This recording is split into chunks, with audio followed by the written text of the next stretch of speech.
Do you remember the first time that you cut yourself? Mm. It hurt. And it was... I mean, I didn't even understand it when I was doing it. I saw some people at my school had done it.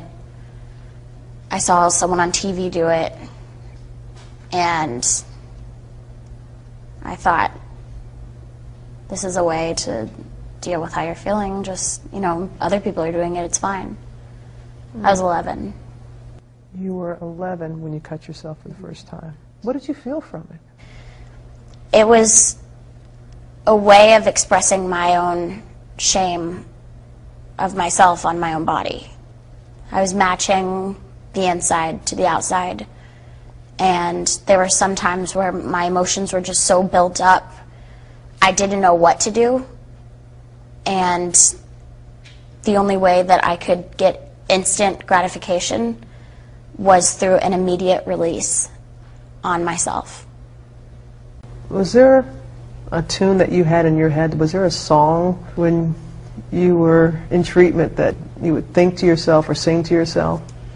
Yes, I had a few songs.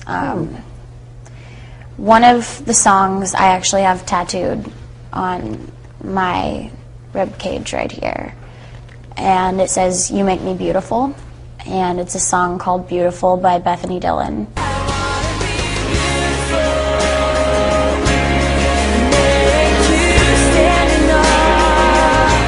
And it just talks about, in the beginning of the song, how she's struggling with finding her own beauty and feeling confident, and then towards the end of the song it changes. You make me worthy of love and beautiful. And she now finds her beauty and her confidence through God. Another song that helped me get through a lot of rough times in there was Strong Enough by Stacey Orico.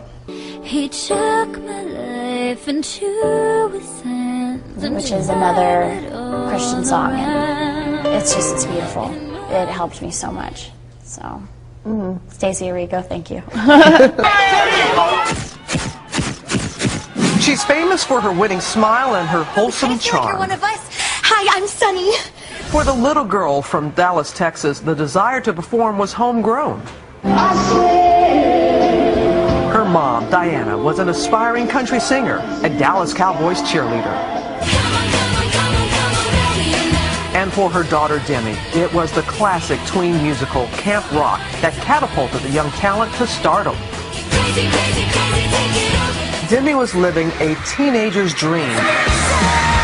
Movies. This is going to be the best summer ever. Her own television show, Gold Records, and dating teen heartthrob Joe Jonas. But away from the spotlight, a hidden shame. Before her rise to fame, Demi spent years secretly battling an eating disorder. She says it all started in early childhood when bullies constantly teased her and called her fat. I'm a very strong advocate for anti-bullying, but I've never been able to say this is why. I am such an advocate for it because from when I was bullied until now, I've suffered an eating disorder from the things that were said to me. Did it lead to a form of depression? Yes, definitely. Can you explain more about that period of your life? The period of my life that I went through was really dark, and I became very depressed, and my only way of really coping with it was through my eating disorder. So I just stopped eating, and that was my way of coping with it. Her depression would eventually lead to urges to cut herself.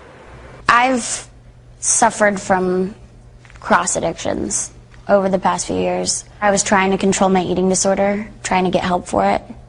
And when I was taking care of those things, the urges to do that came up. Yeah. So for me, it was okay to do that because I wasn't throwing up anymore.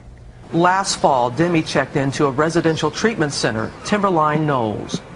What was the darkest point for you? I can't really pinpoint a darkest point for me because over the past few years I've had so many I guess my darkest period was going into treatment for that first 48 hours and not having any communication with the outside world, even letting some people know that I was in there.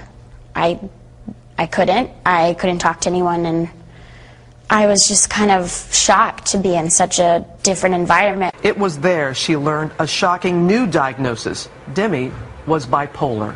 I had no idea that I was even bipolar until I went into treatment. I was actually manic a lot of the times that I would take on workloads, and I would say, yes, I can do this, I can do this, I can do this. I was conquering the world, but then I would come crashing down, and I would be more depressed than ever. During 3 months of inpatient treatment, Demi learned new ways to manage her emotions. Today I'm learning how to cope with issues and cope with urges and things like that in healthy ways. Like, I've picked up knitting. Who would ever thought that, I knit on a Saturday night, watching TV. I totally do. I'm a knitter.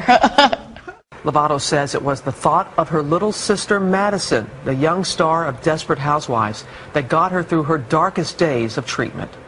I had to think of her all the time when it was really, really rough, but I just kept thinking, okay, set this example for your little sister.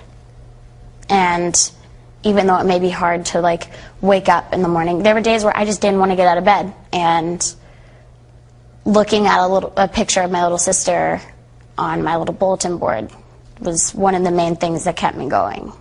For Demi, there is hope for all in what she once battled alone. If I can prevent one person today from having the wrong friends, from cutting for the first time, to embarking on a horrible long journey with an eating disorder, if I can just change one life by this message, by saying don't go there, then I'm done.